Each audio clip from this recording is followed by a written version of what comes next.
রহমান রহিম আল্লাহ তাআলার নামে। যারা আল্লাহ তাআলাকে অস্বীকার করেছে তারা কখনো হয়তো চাইবে যদি সত্যি সত্যি তারা মুসলমান হয়ে যেত।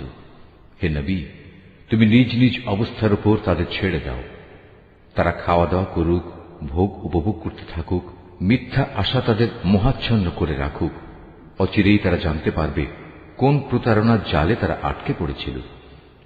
যে কোনো জনপদকেই আমি ধ্বংস করি না কেন, তার ধ্বংসের জন্য একটি সুনির্দিষ্ট সময় আগে থেকে লিখিত থাকে। কোন জাতি তার ধ্বংসের কাল যেমন ত্বরান্বিত করতে পারে না, তেমনি তা বিলম্বিতও করতে পারে না।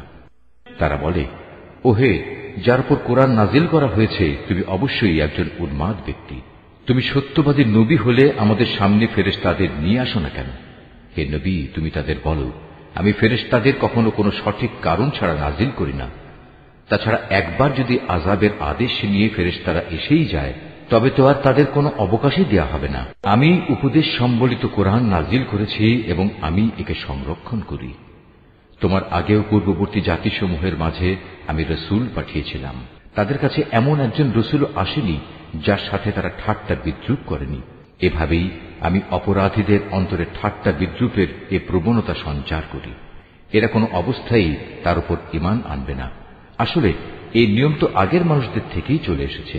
আমি যদি এদের জন্য আসমানের দরজাও খুলে দেই, অতঃপর তারা যদি তাকে চড়তেও শুরু করে, তারপরও এরা ঈমান আনবে না, বরং বলবে আমাদের দৃষ্টি মোহাবিষ্ট হয়ে গেছে, কিংবা আমরা হচ্ছি এক জাদুগ্রস্ত সম্প্রদায়। তাকিয়ে দেখো কিভাবে আমি আকাশে গম্বুজ তৈরি করে রেখেছি, অতঃপর তার দর্শকদের জন্য তারকা রাজি দ্বারা সুসজ্জিত করে রেখেছি। তাকে আমি প্রতিটি অভিশপ্ত শয়তান থেকে হেফাজত করে রেখেছি। হ্যাঁ, যদি কেউ চুরি করে ফেরেশতাদের কোনো কথা শুনতে চায় তাহলে সাথে সাথেই একটি প্রদীপ্ত উল্কা তার পেছনে ধাওয়া করে। আমি জমিনকে বিস্তৃত করে বিছিয়ে দিয়েছি, ওতে আমি পর্বতমালাকে পেরেকের মতো গেড়ে দিয়েছি যেন তা নড়াচড়া করতে না পারে, এবং তাতে প্রতিটি জিনিস আমি সুপরিমিতভাবে উৎপাদন করেছি। ওতে আমি জীবিকার ব্যবস্থা করেছি তোমাদের জন্য এবং অন্য সব সৃষ্টির জন্য, যাদের কারোই রিজিক দাতা তোমরা নও। কোন জিনিস এমন নেই যার ভান্ডার আমার হাতে নেই, কিন্তু তা আমি সুনির্দিষ্ট একটি পরিমাণ ছাড়া সরবরাহ করি না। আমি বৃষ্টিগর্ভ বায়ু প্রেরণ করি, অতঃপর আমি আকাশ থেকে পানি বর্ষণ করি, অতঃপর আমি তোমাদের তা পান করতে দেই। তোমরা নিজেরা তো তার এমন কোন ভান্ডার জমা করে রাখোনি যে সেখান থেকে এসব সরবরাহ আসছে। আমি তোমাদের জীবন দান করি, আবার আমি তোমাদের মৃত্যু ঘটাই। সর্বশেষে আমি হব সব কিছুর নিরঙ্কুশ মালিক। তোমাদের আগে যারা এ জমিন থেকে গত হয়ে গেছে তাদের যেমন আমি জানি, তেমনি তোমাদের পরবর্তীদেরও আমি ভালো করে জানি। নিঃসন্দেহে তোমার মালিক একদিন তাদের সবাইকে একত্রিত করবেন। তিনি অবশ্যই প্রবল প্রজ্ঞাময়, সর্বজ্ঞ। অবশ্যই আমি মানুষকে ছাঁচে ঢালা শুকনো ঠনঠনে মাটি থেকে পয়দা করেছি। আর হ্যাঁ, জিন তাকে আমি আগেই আগুনের উত্তপ্ত শিখা থেকে সৃষ্টি করেছি। স্মরণ করো যখন আমি ফেরেশতাদের বলেছিলাম আমি অচিরেই ছাঁচে ঢালা ঠনঠনে শুকনো মাটি থেকে মানুষ পয়দা করতে যাচ্ছি, অতঃপর যখন আমি তাকে পুরোপুরি সুঠাম করে নেব এবং আমার রূহ থেকে কিছু তাতে ফুঁকে দেব, তখন তোমরা সবাই তার সামনে সেজদা অবনত হয়ে যাবে। অতঃপর আল্লাহর আদেশে ফেরেশতারা সবাই সেজদা করল, একমাত্র ইবলিস ছাড়া। সে সেজদাকারীদের দলভুক্ত হতে অস্বীকার করল। আল্লাহ তাআলা বললেন, তোমার কি হলো, তুমি যে সেজদাকারীদের দলে শামিল হলে না? সে বলল, হে আল্লাহ, আমি কখনো এমন মানুষের জন্য সেজদা করতে পারি না যাকে তুমি ছাঁচে ঢালা শুকনো ঠনঠনে মাটি থেকে বানিয়েছ। আল্লাহ তাআলা বললেন, তাই যদি বলো তাহলে তুমি এক্ষুনি এখান থেকে বেরিয়ে যাও, কেননা আজ থেকে তুমি অভিশপ্ত। হিসাব নিকাশের দিন পর্যন্ত তোমার উপর অভিশাপ। সে বলল, হে মালিক, তাহলে তুমিও আমাকে সেদিন পর্যন্ত অবকাশ দাও যেদিন সবাইকে পুনরায় জীবিত করা হবে।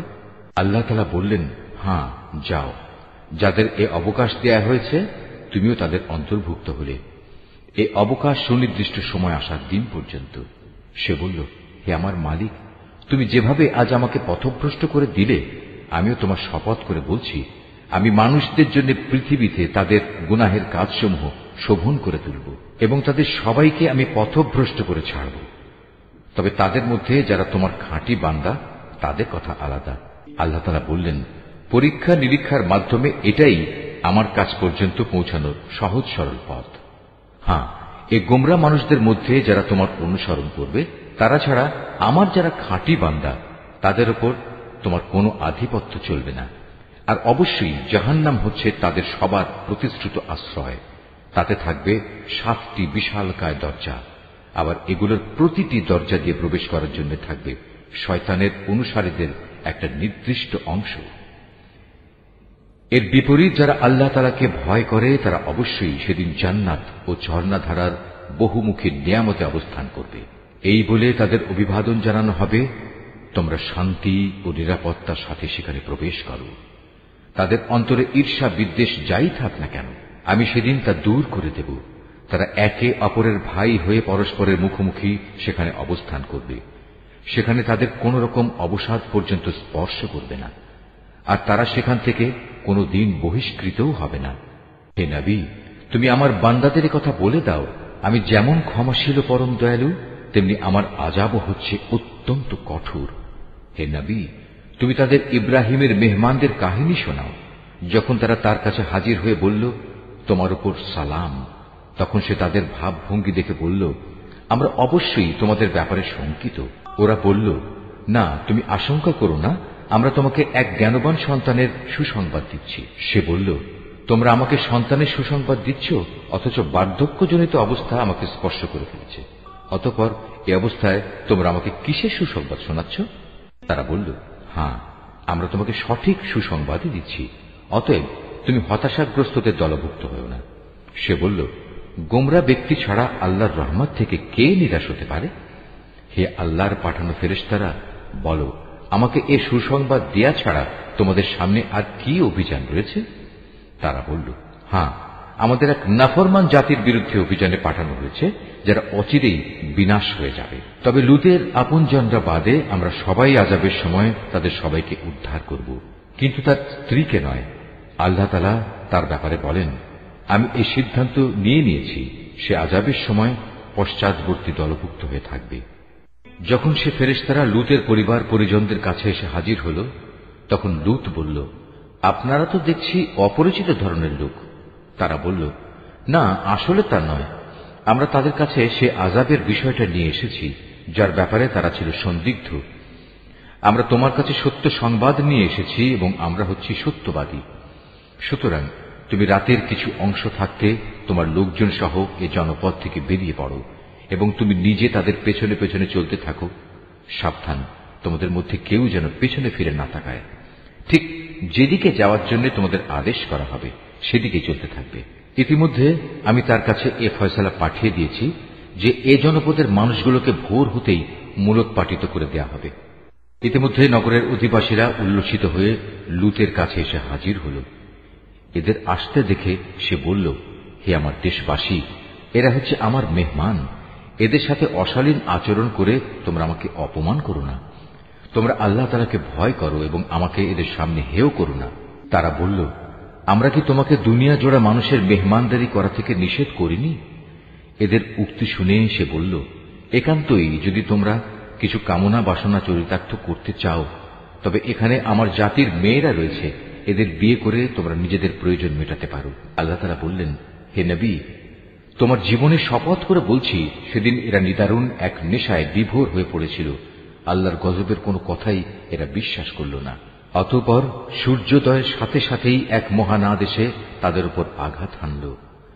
তারপর আমি নগরগুলো উল্টিয়ে দিলাম এবং ওদের উপর পাকানো মাটির পাথরের বৃষ্টি বর্ষণ করলাম। অবশ্যই এ ঘটনার মাঝে পর্যবেক্ষণ সম্পন্ন মানুষদের জন্য শিক্ষার বহু নিদর্শন রয়েছে। ধ্বংসস্তূপের নিদর্শন হিসেবে তা আজও রাস্তার পাশে দাঁড়িয়ে আছে। অবশ্যই এর মাঝে ঈমানদারদের জন্য আল্লাহর নিদর্শন মজুদ রয়েছে। লুতের জাতির মতো আইকার অধিবাসীরাও জালেম ছিল। অতঃপর আমি তাদের কাছ থেকেও তাদের নাফরমানির প্রতিশোধ নিয়েছি। আর আজ এ উভয় জনপদই আযাবের চিহ্ন বহন করে প্রকাশ্যে রাস্তার পাশে দাঁড়িয়ে আছে। একইভাবে হেজরবাসীরাও নবীদের অস্বীকার করেছিল। আমি আমার নিদর্শনসমূহ তাদের কাছে প্রেরণ করেছিলাম, এত সত্ত্বেও তারা তা থেকে মুখ ফিরিয়ে নিয়েছিল। তারা পাহাড় কেটে কেটে নিজেদের জন্য ঘর বানাতো এ আশায় যে তারা সেখানে নিশ্চিন্তে জীবন কাটাতে পারবে। অতঃপর নাফরমানির জন্য একদিন প্রত্যুষে তাদের উপর মহান আদেশে আঘাত হানল। সুতরাং তারা জীবনভর যা কিছু কামাই করেছে আল্লাহর গজবের সামনে তা কোনোই কাজে আসেনি। জেনে রেখো, আকাশমালা, জমিন এবং এ দুইয়ের মাঝখানে যা কিছু আছে তার কোনোটাই আমি অযথা পয়দা করিনি। অবশ্যই সব কিছু শেষে একদিন কিয়ামত আসবে এবং এ সৃষ্টিলীলা ধ্বংস হয়ে যাবে। অতএব হে নবী, তুমি পরম ঔদাসীন্যের সাথে ওদের উপেক্ষা করো। নিশ্চয়ই তোমার মালিক হচ্ছেন এক মহাস্রষ্টা, মহাজ্ঞানী। অবশ্যই আমি তোমাকে 7 আয়াত বিশিষ্ট একটি সূরা দিয়েছি, যা নামাজের ভেতর ও বাইরে বারবার পঠিত হয়। আরো দিয়েছি জীবনের বিধান হিসেবে মহান গ্রন্থ কোরআন। আমি এই কাফেরদের মাঝে কিছু লোককে ভোগ বিলাসের যে উপকরণ দিয়েছি তার প্রতি তুমি কখনো তোমার দু চোখ তুলে তাকাবে না। তাদের উপর তুমি কোনো ক্ষোভ করবে না। ওদের কথা বাদ দিয়ে বরং তুমি ঈমানদারদের দিকে ঝুঁকে থেকো। সবাইকে বলে দাও, আমি হচ্ছি জাহান্নামের সুস্পষ্ট সতর্ককারী মাত্র। যারা বিভিন্ন দলে বিভক্ত তাদের ওপরও আমি এভাবেই কিতাব নাজিল করেছিলাম। এরা হচ্ছে সেসব লোক যারা কোরআনকে টুকরো টুকরো করেছে। সুতরাং হে নবী, তোমার মালিকের শপথ, ওদের সবার কাছে আমি অবশ্যই প্রশ্ন করব সেসব বিষয়ে যা কিছু আচরণ তারা কোরআনের সাথে করত। অতএব তোমাকে যে আদেশ দেয়া হয়েছে তুমি খোলাখুলি জনসমক্ষে তা বলে দাও, এবং এর পরেও যারা আল্লাহ তাআলার সাথে শরীক করে তাদের তুমি উপেক্ষা করো। এই বিদ্রুপকারী ব্যক্তিদের মোকাবেলায় আমি তোমার জন্য যথেষ্ট। যারা আল্লাহর সাথে অন্যকে মাবুদ বানিয়ে নিয়েছে তারা অচিরেই জানতে পারবে তারা কত গোমরাহিতে নিমজ্জিত ছিল।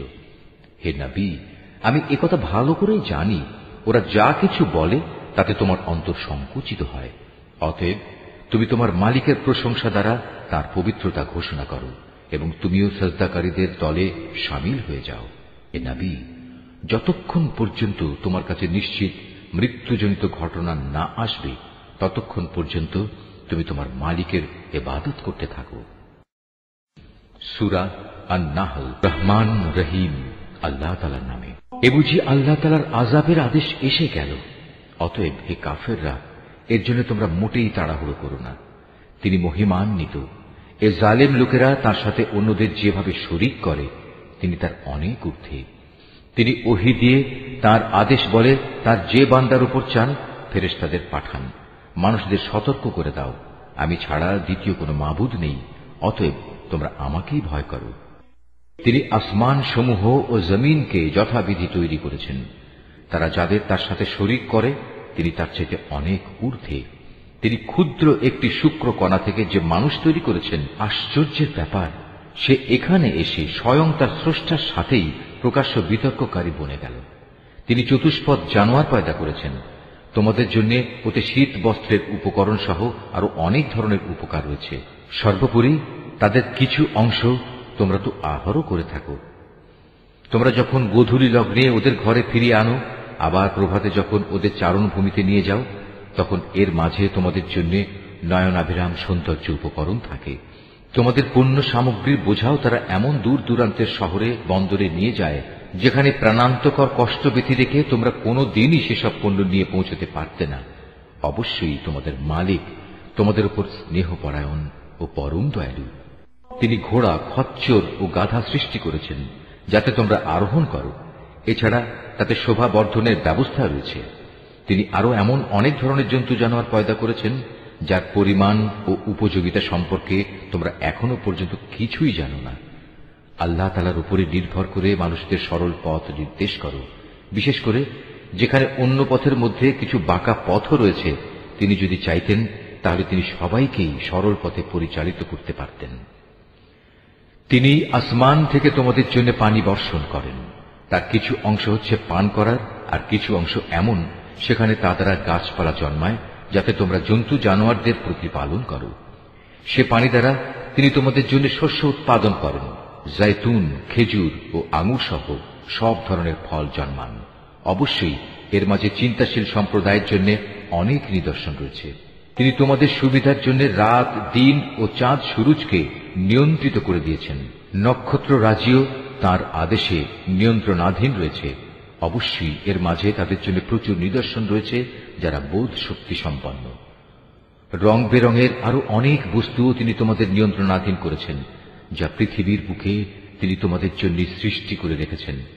অবশ্যই এসব কিছুর মাঝে সেসব জাতির জন্য নিদর্শন রয়েছে যারা এসব থেকে নসিহত গ্রহণ করে। তিনিই সমুদ্রকে তোমাদের অধীনস্থ করে দিয়েছেন যেন তার মধ্যে থেকে তোমরা তাজা মাছ গোশত খেতে পারো, এবং তা থেকে তোমরা মণিমুক্তার গহনাও আহরণ করো, যা তোমরা পরিধান করো। তোমরা দেখতে পাচ্ছ কিভাবে ওর বুক চিরে জলযানগুলো এগিয়ে চলে, যেন তোমরা এর মাধ্যমে আল্লাহ তাআলার অনুগ্রহ রিজিক সন্ধান করতে পারো। সর্বোপরি তোমরা যেন তার নিয়ামতের কৃতজ্ঞতা আদায় করো। তিনি জমিনের মধ্যে পাহাড় সমূহ রেখে দিয়েছেন যাতে করে জমিন তোমাদের নিয়ে এদিক সেদিক ঢলে না পড়ে। তিনি নদী ও পথঘাট বানিয়ে দিয়েছেন যাতে করে তোমরা সব জায়গা দিয়ে নিজেদের গন্তব্যস্থলে পৌঁছতে পারো। তিনি তোমাদের জন্য দিক নির্ণয়কারী চিহ্নসমূহ সৃষ্টি করেছেন। তাছাড়া নক্ষত্রের অবস্থান দ্বারাও মানুষ পথের দিশা পায়। অতঃপর তোমরাই বলো, যিনি এত কিছু সৃষ্টি করেছেন তিনি কি করে তার মতো হবেন যে কিছু সৃষ্টি করতে পারে না? তোমরা কি এ থেকে কোনো উপদেশ গ্রহণ করবে না? তোমরা যদি তোমাদের উপর আল্লাহ তাআলার নিয়ামতগুলো গণনা করতে চাও তাহলে কখনো তা গণনা করে শেষ করতে পারবে না। নিশ্চয়ই আল্লাহ তাআলা ক্ষমাশীল ও পরম দয়ালু। তোমরা যা কিছু গোপন রাখো আর যা কিছু প্রকাশ করো আল্লাহ তাআলা তা সবই জানেন। আল্লাহ তাআলাকে বাদ দিয়ে এরা কার্যসিদ্ধির জন্য যাদের ডাকে তারা তো নিজেরা কিছুই পয়দা করতে পারে না, বরং তাদেরই সৃষ্টি করা হয়। সেগুলো তো হচ্ছে কতিপয় মৃত বস্তু, জীবিত কিছু নয়। অথচ তাদের এটুকুও বোধ নেই যে তাদের কখন আবার উঠিয়ে নেওয়া হবে। হে মানুষ, তোমাদের মাবুদ তো একজন, তিনি ছাড়া দ্বিতীয় কোনো মাবুদ নেই। অতঃপর যারা পরকালের উপর ঈমান আনে না তাদের অন্তরসমূহ এমনি সত্য অস্বীকারী হয়ে পড়ে এবং এরা নিজেরাও হয় দারুণ অহংকারী। নিঃসন্দেহে আল্লাহ তাআলা জানেন এরা যা কিছু গোপন করে এবং যা কিছু প্রকাশ করে।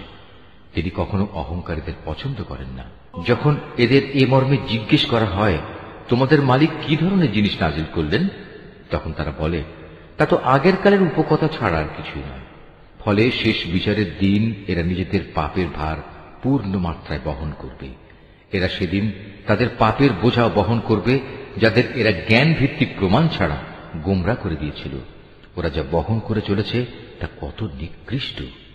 এর আগেও অনেক মানুষ দ্বীনের বিরুদ্ধে চক্রান্ত করেছিল, কিন্তু আল্লাহ তাআলা তাদের পরিকল্পনার সমগ্র ইমারত তার ভিত্তিমূল থেকে নির্মূল করে দিয়েছিলেন। ফলে তাদের এই চক্রান্তরূপী ইমারতের ছাদ তাদের উপরই ধসে পড়ল এবং তাদের উপর এমন বহু দিক থেকেই আযাব এসে আপতিত হল যা ছিল তাদের কল্পনারও বাইরে। কিয়ামতের দিন আল্লাহ তাআলা ওদের আরো বেশি পরিমাণে লাঞ্ছিত করবেন। তিনি তাদের জিজ্ঞেস করবেন, কোথায় আমার সেসব শরীক যাদের ব্যাপারে তোমরা মানুষদের সাথে বাক বিতণ্ডা করতে? যাদের সঠিক জ্ঞান দেয়া হয়েছিল তারা সেদিন বলবে, অবশ্যই যাবতীয় অপমান, লাঞ্ছনা ও অকল্যাণ আজ কাফেরদের জন্য। এরা হচ্ছে তারা ফেরেশতারা যাদের মৃত্যু ঘটায়, তা ঘটায় এমন অবস্থায় যখন তারা নিজেদের উপর জুলুম করতে থাকে। অতঃপর তারা উপায়ান্তর না দেখে আত্মসমর্পণ করে এবং বলে, আমরা তো কোনো মন্দ কাজ করতাম না। ফেরেশতারা বলবে, হ্যাঁ, তোমরা যা কিছু করতে আল্লাহ তাআলা সে সম্পর্কে সম্যক অবহিত রয়েছেন। সুতরাং আজ জাহান্নামের দরজাসমূহ দিয়ে তোমরা আগুনে প্রবেশ করো, সেখানে তোমরা চিরদিন থাকবে। অহংকারীদের আবাসস্থল কত নিকৃষ্ট। অপরদিকে পরহেজগার ব্যক্তিদের বলা হবে, তোমাদের মালিক তোমাদের জন্য কি নাজিল করেছেন? তারা বলবে, হ্যাঁ, এ হচ্ছে মহাকল্যাণ। যারা নেক কাজ করে তাদের জন্য এই দুনিয়ায়ও কল্যাণ রয়েছে, আর পরকালের ঘর তো হচ্ছে আরো উৎকৃষ্ট কল্যাণ। পরহেজগার ব্যক্তিদের এ আবাস কত সুন্দর, চিরস্থায়ী এক জান্নাত যাতে তারা প্রবেশ করবে, যার পাদদেশে ঝর্ণাধারা প্রবাহিত হবে। উপরন্তু সেখানে তারা যা কিছুই কামনা করবে তাই তাদের জন্য সরবরাহের ব্যবস্থা থাকবে। এভাবেই আল্লাহ তাআলা পরহেজগার ব্যক্তিদের তাদের নেক কাজের প্রতিফল দান করবেন। এরা হচ্ছে তারা ফেরেশতারা যাদের পবিত্র অবস্থায় মৃত্যু ঘটাবে। তারা তাদের উদ্দেশ্যে বলবে, তোমাদের উপর শান্তি বর্ষিত হোক। দুনিয়ায় তোমরা যে আমল করতে তারই কারণে আজ তোমরা জান্নাতে প্রবেশ করো। হে নবী, তুমি কি মনে করো ওরা শুধু এজন্যই অপেক্ষা করছে যে তাদের কাছে একদিন ফেরেশতা নাজিল হবে, কিংবা তোমার মালিকের পক্ষ থেকে কোনো আযাবের হুকুম আসবে? এদের আগে যারা এসেছিল তারা এমনটিই করেছে।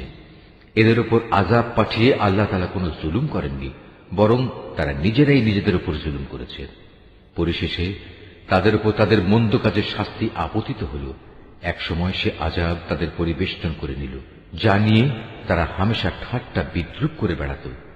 মুশরিকরা বলে, যদি আল্লাহ তাআলা চাইতেন তাহলে আমরা তো তাঁকে বাদ দিয়ে অন্য কিছুর ইবাদত করতাম না, না আমাদের বাপদাদারা অন্য কারো ইবাদত করত, আমরা তাঁর অনুমতি ছাড়া কোনো জিনিস হারামও করতাম না। একই ধরনের কাজ তাদের পূর্ববর্তী লোকেরাও করেছে। আসলে রসুলদের উপর সুস্পষ্ট বাণী পৌঁছে দেওয়া ছাড়া আর কোনো অতিরিক্ত দায়িত্ব কি আছে? আমি অবশ্যই প্রত্যেক জাতির কাছে রসুল পাঠিয়েছি, যাতে করে তাদের কাছে সে বলতে পারে, তোমরা এক আল্লাহ তাআলার ইবাদত করো এবং নাফরমান শক্তিসমূহকে বর্জন করো। সে জাতির মধ্যে অতঃপর আল্লাহ তাআলা কিছু লোককে হেদায়েত দান করেন, আর কতক লোকের উপর গোমরাহি চেপে বসে গেছে।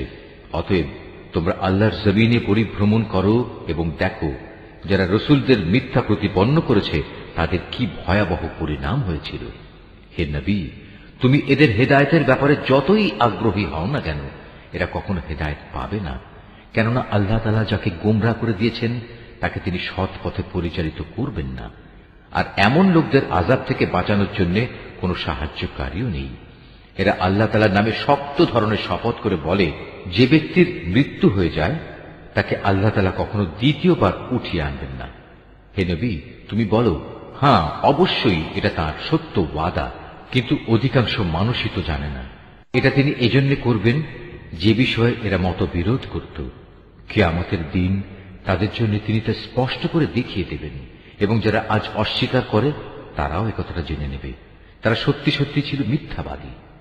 আমি যখনই কোনো কিছু ঘটাতে চাই তখন সে বিষয়ে আমার বলা কেবল এটুকুই হয় যে হও, অতঃপর তা সংঘটিত হয়ে যায়। স্মরণ করো, যারা আল্লাহর পথে হিজরত করেছে, বিশেষ করে ঈমান আনার কারণে তাদের উপর জুলুম হওয়ার পর আমি অবশ্য তাদের এই পৃথিবীতেই উত্তম আশ্রয় দেব, আর আখিরাতের পুরস্কার তা তো এর থেকে অনেক বেশি শ্রেষ্ঠ।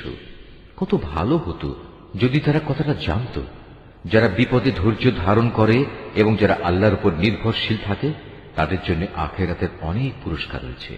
হে নবী, আমি তোমার আগেও এ মানুষদের মধ্যে থেকেই কিছু ব্যক্তিকে রসুল বানিয়ে প্রেরণ করেছি, যাদের উপর আমি ওহী পাঠিয়েছি। অতএব যদি তোমরা না জানো তাহলে কেতাবধারীদের জিজ্ঞেস করো। এসব নবীকে আমি সুস্পষ্ট দলিল প্রমাণ ও কেতাব সহকারে পাঠিয়েছি। একইভাবে আজ তোমার কাছেও কেতাব নাজিল করেছি, যাতে করে যে শিক্ষা মানুষদের জন্য তাদের কাছে পাঠানো হয়েছে তুমি তা তাদের সুস্পষ্টভাবে বোঝাতে পারো, যেন তারা নিজেরাও একটু চিন্তা ভাবনা করে। যারা আল্লাহ তাআলা ও তার রসুলের বিরুদ্ধে হীন চক্রান্ত করে তারা কি এ বিষয়ে নিশ্চিত ও নিরাপদ হয়ে গেছে সে আল্লাহ তাআলা এজন্য তাদের ভূগর্ভে ধসিয়ে দেবেন না, কিংবা এমন কোন দিক থেকে তাদের উপর আযাব এসে আপতিত হবে না যা তারা কখনো চিন্তাও করতে পারেনি, কিংবা তাদের তিনি এমন সময় পাকড়াও করবেন না যখন তারা চলাফেরা করতে থাকবে। এরা কখনোই তাকে তার কোনো কাজে অক্ষম করে দিতে পারবে না, অথবা এমন হবে না যে প্রথমে তিনি তাদের কিছু দূর চলতে দেবেন অতঃপর পাকড়াও করবেন। অবশ্যই তোমার মালিক একান্ত স্নেহশীল ও পরম দয়ালু। এই আয়াতটি যিনি তেলাওয়াত করবেন এবং যিনি এই আয়াতটির তেলাওয়াত শুনবেন তাদের সবাইকে এখানে একটি সাজদা আদায় করতে হবে। এটা ওয়াজিব। এরা কি আল্লাহ তাআলা যা কিছু সৃষ্টি করেছেন তার প্রতি লক্ষ্য করে না যে তার ছায়া আল্লাহর সামনে সাজদাবনত অবস্থায় কখনো ডান দিক থেকে কখনো বাঁ দিক থেকে তাঁরই উদ্দেশ্যে ঢলে পড়ে? এরা সবাই তাঁর সামনে অক্ষমতা প্রকাশ করে যাচ্ছে। যা কিছু আছে আসমান সমূহে এবং এ জমিনে বিচরণশীল যা কিছু আছে যত ফেরেশতাকুল, তারা সবাই আল্লাহকে সাজদা করে যাচ্ছে। এদের কেউই নিজেদের বড়াই জাহির করে না, উপরন্তু তারা ভয় করে তাদের মালিককে, যিনি তাদের উপর পরাক্রমশালী। তাঁর পক্ষ থেকে তাদের যা আদেশ করা হয় তা তারা বিনীতভাবে পালন করে। হে মানুষ, আল্লাহ তাআলা আদেশ করেছেন তোমরা আনুগত্যের জন্য দুজন মাবুদ গ্রহণ করো না। মাবুদ তো শুধু একজন, সুতরাং তোমরা আমাকেই ভয় করো। আকাশ মণ্ডলী ও জমিনের যেখানে যা কিছু আছে তা সবই তাঁর জন্য। জীবন বিধান তাঁর অনুগত করে দেয়াই কর্তব্য। এরপরেও কি তোমরা আল্লাহ তাআলা ছাড়া অন্য কাউকে ভয় করবে? নিয়ামতের যা কিছু তোমাদের কাছে আছে তা তো আল্লাহ তাআলার কাছ থেকেই এসেছে, এবং তোমাদের যদি কোনো দুঃখ দৈন্য স্পর্শ করে তখন তা দূর করার জন্য তাকেই তোমরা বিনীতভাবে ডাকতে শুরু করো। অতঃপর আল্লাহ তাআলা যখন তা দূরীভূত করে দেন তখন তোমাদেরই একদল লোক তাদের মালিকের সাথে অন্যদের শরীক বানিয়ে নেয়, যাতে করে আমি তাদের যা নিয়ামত দান করেছি তারা তা অস্বীকার করতে পারে। সুতরাং কিছুদিনের জন্য এই জীবনটা তোমরা ভোগ করে নাও, অচিরেই তোমরা এই অকৃতজ্ঞতার পরিণাম জানতে পারবে। আমি ওদের যা কিছু রিজিক দান করেছি তার একাংশকে ওরা এমন সবার জন্য নির্ধারণ করে নেয় যারা মূলত জানেও না রিজিকের উৎসমূল কোথায়। আল্লাহ তাআলার শপথ, তোমরা তার সম্পর্কে যে মিথ্যা অপবাদ দিতে সে সম্পর্কে অবশ্যই তোমাদের প্রশ্ন করা হবে। এ মুশরিক ব্যক্তিরা কন্যা সন্তানদের আল্লাহর জন্য নির্ধারণ করে, অথচ আল্লাহ তাআলা এ সব কিছু থেকে অনেক পবিত্র, মহিমান্বিত। ওরা নিজেদের জন্য তাই কামনা করে যা তারা পছন্দ করে, অথচ যখন এদের কাউকে কন্যা জন্ম হওয়ার সুখবর দেয়া হয় তখন দুঃখে ব্যথায় তার মুখ কালো হয়ে যায় এবং সে অসহনীয় মনস্তাপে ক্লিষ্ট হয়। যে বিষয়ে তাকে সুসংবাদ দেয়া হয়েছিল তার মনের কষ্টের কারণে সে তার জাতির লোকদের কাছ থেকে আত্মগোপন করে থাকতে চায়। ভাবতে থাকে, সে কি এ সদ্য প্রসূত কন্যা সন্তানকে অপমানের সাথে রাখবে না তাকে মাটিতে পুঁতে ফেলবে। ভালোভাবে শুনে রাখো, আসলে কন্যা সন্তান সম্পর্কে ওরা যা সিদ্ধান্ত করে তা অতি নিকৃষ্ট। বস্তুত যারা আখিরাত দিবসের উপর ঈমান আনে না তাদের জন্য এ ধরনের নিকৃষ্ট পরিণামই রয়েছে। আর আল্লাহ তাআলার জন্যই সর্বশ্রেষ্ঠ পরিণাম, তিনি মহাপরাক্রমশালী ও প্রবল প্রজ্ঞাময়। আল্লাহ তাআলা মানুষদের তাদের নাফরমানির জন্য যদি সাথে সাথেই পাকড়াও করতেন তাহলে এই জমিনের বুকে কোনো একটি বিচরণশীল জীবকেই তিনি ছেড়ে দিতেন না, কিন্তু আল্লাহ তাআলা তাদের এক বিশেষ সময়সীমা পর্যন্ত অবকাশ দেন। অতঃপর যখন অবকাশের সে সময় তাদের সামনে এসে হাজির হয় তখন তারা যেমন মুহূর্তকালও বিলম্ব করতে পারে না, তেমন তাকে তারা একটুখানি এগিয়েও আনতে পারে না। এরা আল্লাহ তাআলার জন্য সে বিষয়টি প্রস্তাব করে যা স্বয়ং তারা নিজেদের জন্য পছন্দ করে না। তাদের জিহ্বা তাদের জন্য মিথ্যা কথা বলে যে পরকালে তাদের জন্য সব কল্যাণ রয়েছে, অথচ তাদের জন্য সেখানে থাকবে জাহান্নামের আগুন এবং তারাই সেখানে সবার আগে নিক্ষিপ্ত হবে। হে নবী, আল্লাহর শপথ, তোমার আগেও আমি জাতিসমূহের কাছে নবী পাঠিয়েছিলাম, অতঃপর শয়তান তাদের খারাপ কাজসমূহ তাদের জন্য শোভনীয় করে দিয়েছিল। সে শয়তান আজও তাদের বন্ধু হিসেবে হাজির আছে। তাদের সবার জন্যই রয়েছে কঠোর আযাব।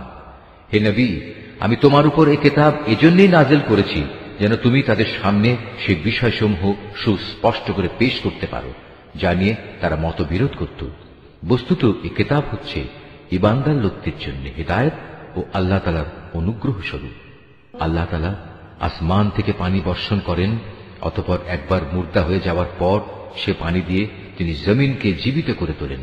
অবশ্যই এতে আল্লাহর কুদরতের বহু নিদর্শন রয়েছে সে জাতির জন্য যারা আল্লাহর কথা কান দিয়ে শোনে। অবশ্যই তোমাদের জন্য গৃহপালিত জন্তু জানোয়ারের মাঝে প্রচুর শিক্ষার বিষয় রয়েছে। তাদের উদরস্থিত দুর্গন্ধময় গোবর ও নাপাক রক্তের মধ্যে থেকে নিঃসৃত পানীয় খাঁটি দুধ আমি তোমাদের পান করাই। পানকারীদের জন্য এটি বিশুদ্ধ ও সুস্বাদু। খেজুর এবং আঙুর ফলের মধ্যেও শিক্ষণীয় বিষয় রয়েছে। তা থেকে তোমরা নেশাকর হারাম জিনিস যেমন বের করে আনছো, তেমনি তা থেকে হালাল এবং উত্তম রিজিকও তোমরা লাভ করছো। নিঃসন্দেহে এতে আল্লাহর কুদরতের অনেক নিদর্শন আছে তাদের জন্য যারা জ্ঞান সম্পন্ন সম্প্রদায়ের লোক। তোমার মালিক মৌমাছিকে এ নির্দেশ দিয়েছেন, পাহাড়ের গায়ে গাছের ডালে এবং অন্য কিছুর উপর যা তোমরা বানাও তার উপর নিজেদের থাকার জায়গা নির্মাণ করো, অতঃপর প্রত্যেক ফল থেকে রস আহরণ করে তা খেতে থাকো। অতঃপর তোমার মালিকের নির্ধারিত পথ ধরে পূর্ণ আনুগত্যের সাথে সেদিকে এগিয়ে চলো। এভাবে তার পেট থেকে রং বেরঙের পানীয় দ্রব্য বের হয় যার মধ্যে মানুষদের নিরাময়ের ব্যবস্থা রয়েছে। অবশ্য এতেও নিদর্শন রয়েছে সে সম্প্রদায়ের জন্য যারা আল্লাহর এই সৃষ্টি বৈচিত্র্য নিয়ে চিন্তা করে। আল্লাহ তাআলাই তোমাদের সৃষ্টি করেছেন, অতঃপর তিনিই তোমাদের মৃত্যু দেবেন। তোমাদের কোনো ব্যক্তি এমনও হবে যে সে বৃদ্ধ বয়সের দুর্বলতম স্তর পর্যন্ত পৌঁছে যাবে।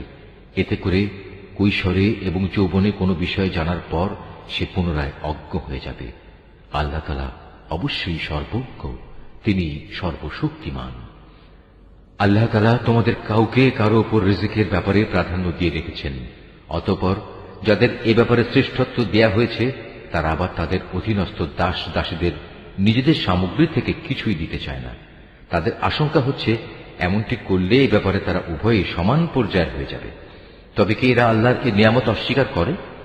আল্লাহ তাআলাই তোমাদের মধ্যে থেকে তোমাদের জোড় পয়দা করেছেন এবং তোমাদের এই যুগল দম্পতি থেকে তিনি তোমাদের পুত্র পৌত্রাদি সৃষ্টি করেছেন এবং তিনি তোমাদের উত্তম রিজিক দান করেছেন।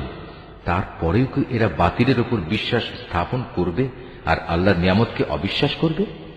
এবং এরা কি আল্লাহ তাআলাকে বাদ দিয়ে তাদের বানানো মাবুদের গোলামি করবে, যাদের আকাশ মণ্ডলী ও জমিনের কোথাও থেকে কোনো প্রকার রিজিক সরবরাহ করার কোনো ক্ষমতা নেই?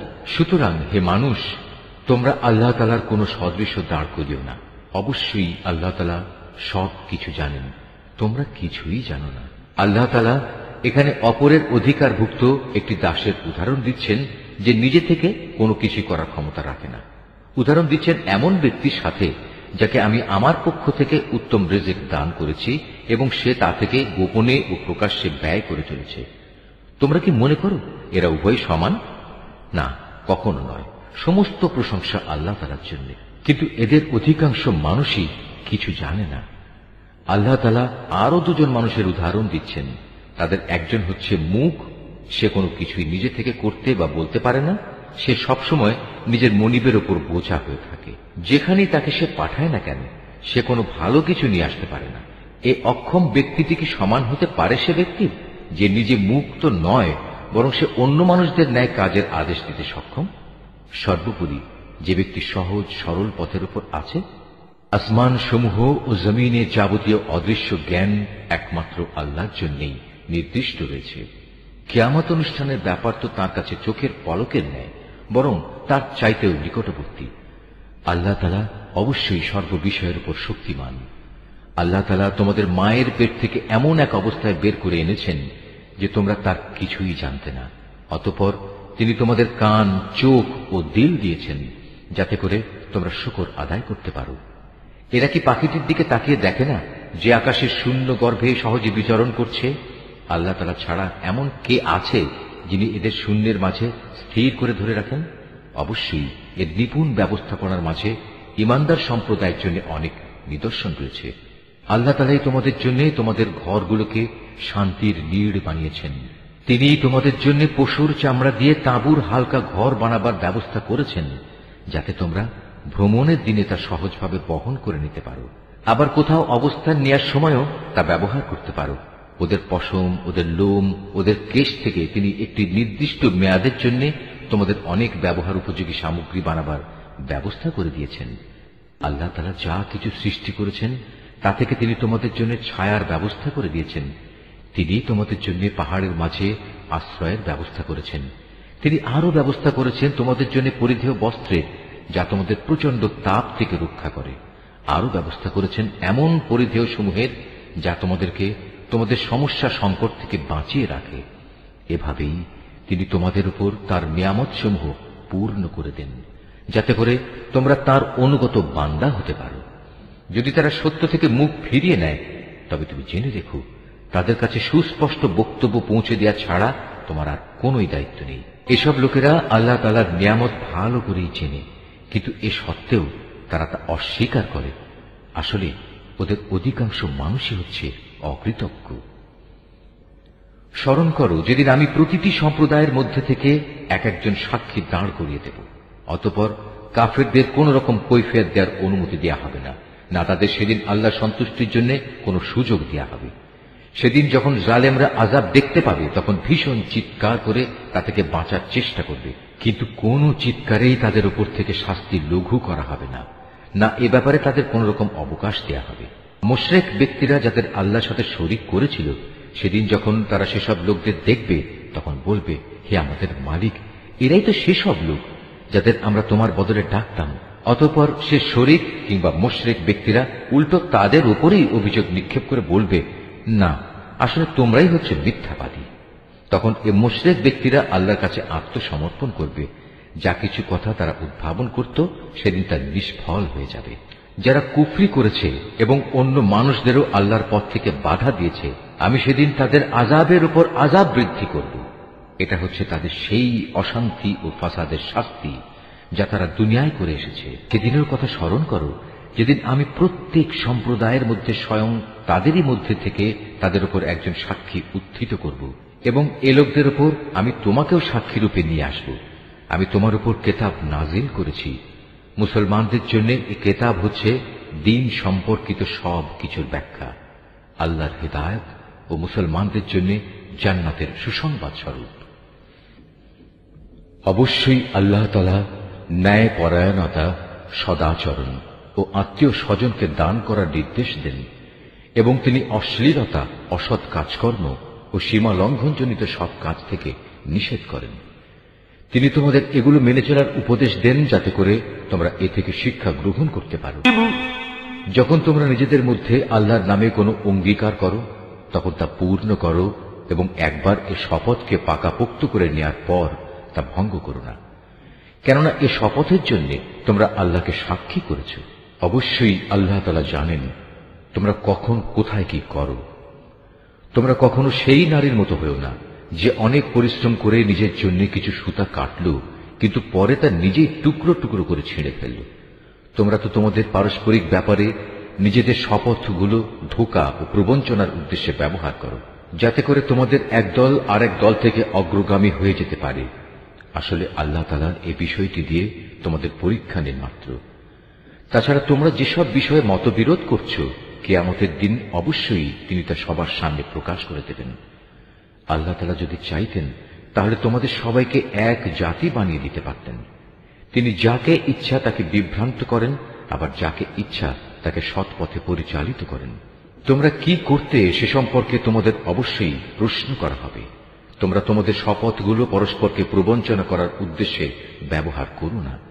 এমন করলে মানুষের পা একবার স্থির হওয়ার পর পুনরায় পিছলে পড়ে যাবে, এবং আল্লাহর পথ থেকে মানুষদের বাধা দেওয়ার কারণে এ দুনিয়ায়ও তোমাদের শাস্তির স্বাদ গ্রহণ করতে হবে, এবং আখিরাতেও তোমাদের জন্য থাকবে কঠোর আযাব। তোমরা আল্লাহর নামে অঙ্গীকারকে দুনিয়ার সামান্য স্বার্থের বিনিময়ে বিক্রি করে দিও না।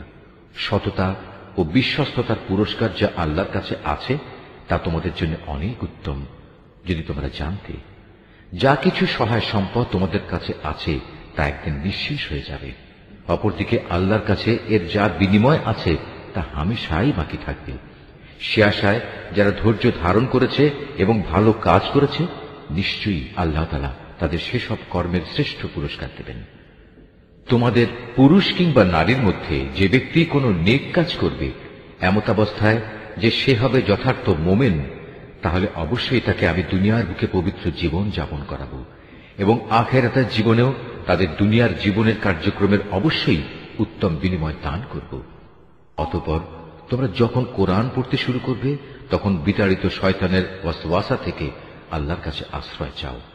যারা আল্লাহর উপর ঈমান আনে এবং যাবতীয় কার্যকলাপে তাদের মালিকের উপর ভরসা করে, তাদের উপর শয়তানের কোনোই আধিপত্য নেই। তার সব আধিপত্য তো তাদের উপরই চলে যারা তাকে বন্ধু ও অভিভাবক হিসেবে গ্রহণ করেছে, উপরন্তু যারা তার সাথে শরীক করেছে। হে নবী, আমি যখন এক আয়াত পরিবর্তন করে তার জায়গায় আরেক আয়াত নাজিল করি, অথচ আল্লাহ তাআলা যা কিছু নাজিল করেন তা তিনি ভালো করেই জানেন, তখন তারা বলে তুমি তো এগুলো এমনিই নিজ থেকে বানিয়ে দিচ্ছ। আসলে তাদের অধিকাংশ মানুষই আল্লাহর সূক্ষ্ম রহস্য জানে না। তুমি তাদের বলো, হ্যাঁ, এ কোরআনকে জিবরাইল ফেরেশতা তোমার মালিকের কাছ থেকে ঠিকভাবেই নাজিল করেছে, যাতে করে যারা আল্লাহর উপর ঈমান এনেছে তাদের তিনি সুদৃঢ় ভিত্তির উপর প্রতিষ্ঠিত করতে পারেন। সর্বোপরি এটা যেন হয় অনুগত বান্দাদের পথ নির্দেশ ও জান্নাতের সুসংবাদবাহী। নবী, আমি ভালো করে জানি এরা তোমার ব্যাপারে কি বলে। এরা বলে এ কোরআন তো একজন মানুষ এসে এ ব্যক্তিকে পড়িয়ে দিয়ে যায়, অথচ যে ব্যক্তিটির দিকে এরা ইঙ্গিত করে তার ভাষা আরবি নয়, আর এ কোরআন হচ্ছে সুস্পষ্ট আরবি ভাষা। আসল কথা হচ্ছে যারা আল্লাহর আয়াত সমূহে বিশ্বাস করে না, আল্লাহ তাআলাও তাদের সঠিক পথে পরিচালিত করেন না, আর তাদের জন্যই মর্মান্তিক আযাব রয়েছে। নিজের পক্ষ থেকে কথা বানানো কখনো নবীর কাজ হতে পারে না, বরং এটা হচ্ছে তাদের কাজ যারা আল্লাহর আয়াতের উপর ঈমান আনে না। আসলে এরাই হচ্ছে মিথ্যাবাদী। যে ব্যক্তি একবার ঈমান আনার পর কুফরি করে, যদি তাকে কুফরি বাক্য উচ্চারণ করতে বাধ্য করা হয় অথচ তার অন্তর ঈমানের উপরই সন্তুষ্ট থাকে, তাহলে আল্লাহ তাআলা তা হয়তো মাফ করে দেবেন। কিন্তু যে তার অন্তরকে কুফরির জন্য সদা উন্মুক্ত করে রাখে, তাদের উপর আল্লাহর গজব, তাদের জন্যই রয়েছে মর্মন্তুদ শাস্তি। এটা এজন্যে যে তারা দুনিয়ার জীবনকে পরকালীন জীবনের উপর প্রাধান্য দিয়েছে। আল্লাহ তাআলা কখনো কাফের সম্প্রদায়কে হেদায়েত দান করেন না।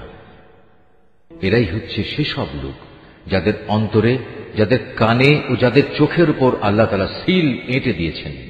আসলে এরা সবাই ভয়াবহ আযাব সম্পর্কে গাফেল। নিশ্চয়ই ওরা পরলোকে ভীষণ ক্ষতিগ্রস্ত হবে। এর বিপরীত যারা ঈমানের পথে নির্যাতিত হওয়ার পর হিজরত করে, অতঃপর আল্লাহর পথে জিহাদ করে এবং বিপদে ধৈর্য ধারণ করে, হে নবী, অবশ্যই তোমার মালিক এ পরীক্ষার পর তাদের প্রতি ক্ষমাশীল ও পরম দয়ালু হবেন। স্মরণ করো যেদিন প্রত্যেক ব্যক্তি আত্মপক্ষ সমর্থনে যুক্তি প্রদর্শন করতে এগিয়ে আসবে। প্রত্যেক ব্যক্তিকেই কানাকড়ি হিসাব করে তার কৃতকর্মের প্রতিফল আদায় করে দেয়া হবে এবং তাদের কারো উপর কোন রকম অবিচার করা হবে না। আল্লাহ তাআলা এমন একটি জনপদের উদাহরণ তোমাদের সামনে উপস্থাপন করছেন যা ছিল নিরাপদ ও নিশ্চিন্ত। সেখানে চারদিক থেকে তাদের কাছে প্রচুর পরিমাণ রিজিক আসত। অতঃপর এক পর্যায়ে তারা আল্লাহর নিয়ামত অস্বীকার করল। ফলে তারা যে আচরণ করে বেড়াত তার শাস্তি হিসেবে আল্লাহ তাআলা তাদের ক্ষুধা ও ভীতির পোশাক পরিয়ে তাদের শাস্তি দিলেন। অবশ্যই তাদের কাছে তাদেরই মধ্যে থেকে একজন রাসূল এসেছিল, কিন্তু তারা তাকে অস্বীকার করল। পরিশেষে আল্লাহর আযাব তাদের জুলুম করা অবস্থায় পাকড়াও করল। আল্লাহ তাআলা তোমাদের জন্য যা কিছু পবিত্র ও হালাল রিজিক দিয়েছেন তোমরা তা আহার করো। যদি তোমরা সত্যি একান্তভাবে তাঁরই গোলামি করো, তাহলে এজন্য আল্লাহ তাআলার নিয়ামতের কৃতজ্ঞতা জ্ঞাপন করো। তোমাদের জিহ্বা আল্লাহ তাআলার উপর মিথ্যা আরোপ করে বলেই কখনো একথা বলো না যে এটা হালাল ও এটা হারাম। জেনে রেখো, যারাই আল্লাহর উপর মিথ্যা আরোপ করো তারা কখনোই সাফল্য লাভ করতে পারবে না। তাদের জন্য এটা পার্থিব জীবনের সামান্য কিছু সামগ্রী মাত্র। পরকালে তাদের জন্য রয়েছে কঠোর আযাব। হে নবী, ইহুদীদের ওপর আমি সেসব কিছু হারাম করেছি যা ইতিপূর্বে আমি তোমার কাছে বর্ণনা করেছি। এগুলো হারাম করে আমি তাদের উপর কোনো অবিচার করিনি, বরং তারা আমার আদেশ না মেনে নিজেরাই নিজেদের উপর অবিচার করেছে। অতঃপর অবশ্যই তোমার মালিক তাদের উপর দয়া করেছেন যারা অজ্ঞতাবশত কোনো গুনাহের কাজ করল, অতঃপর অন্যায় বুঝতে পেরে তওবা করল এবং তওবার পর নিজেদের সংশোধনও করে নিল। হে নবী, তোমার মালিক অবশ্যই এরপর তাদের জন্য হবেন ক্ষমাশীল ও পরম দয়ালু। নিশ্চয়ই ইব্রাহিম ছিল একটি উম্মতের সমমর্যাদাবান। সে ছিল আল্লাহর একান্ত অনুগত ও একনিষ্ঠ বান্দা। সে কখনো মুশরিকদের অন্তর্ভুক্ত ছিল না। সে ছিল আল্লাহ তাআলার নিয়ামতের প্রতি কৃতজ্ঞ। আল্লাহ তাআলা তাকে নবুয়তের জন্য বাছাই করেছেন এবং তাকে তিনি সরল পথে পরিচালিত করেছেন। আমি তাকে দুনিয়াতেও প্রচুর কল্যাণ দান করেছি, আর পরকালেও সে নিঃসন্দেহে নেক মানুষদের অন্তর্ভুক্ত হবে। অতঃপর হে নবী, আমি তোমার উপর ওহী পাঠালাম যে তুমি একনিষ্ঠভাবে ইব্রাহিমের মিল্লাত অনুসরণ করো, আর সে কখনো মুশরিকদের দলভুক্ত ছিল না। শনিবার পালন করা তো কেবল তাদের জন্যই বাধ্যতামূলক করা হয়েছিল যারা এ বিষয়টি নিয়ে অযথা মতবিরোধ করেছে। অবশ্যই তোমার মালিক কিয়ামতের দিন তাদের মাঝে সেসব বিষয়ে মীমাংসা করে দেবেন, যেসব বিষয় সেখানে তারা মতবিরোধ করত। হে নবী, তুমি তোমার মালিকের পথে মানুষদের প্রজ্ঞা ও সদুপদেশ দ্বারা আহ্বান করো। কখনো তর্কে যেতে হলে তুমি এমন এক পদ্ধতিতে যুক্তিতর্ক করো যা সব চাইতে উৎকৃষ্ট পন্থা।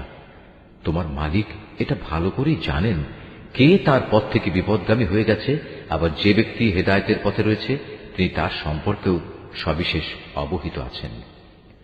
যদি তোমরা কাউকে শাস্তি দাও তাহলে ঠিক ততটুকু শাস্তি দেবে যতটুকু অন্যায় তোমাদের সাথে করা হয়েছে। অবশ্য যদি তোমরা ধৈর্য ধারণ করো তাহলে জেনে রেখো, ধৈর্যশীলদের জন্য তাই হচ্ছে উত্তম। হে নবী, তুমি নির্যাতন নিপীড়নে ধৈর্য ধারণ করো। তোমার ধৈর্য সম্ভব হবে শুধু আল্লাহ তাআলার সাহায্য দিয়েই। এদের আচরণের উপর দুঃখ করো না। এরা যেসব ষড়যন্ত্র করে চলেছে তাতে তুমি মনক্ষুণ্ণ হও না।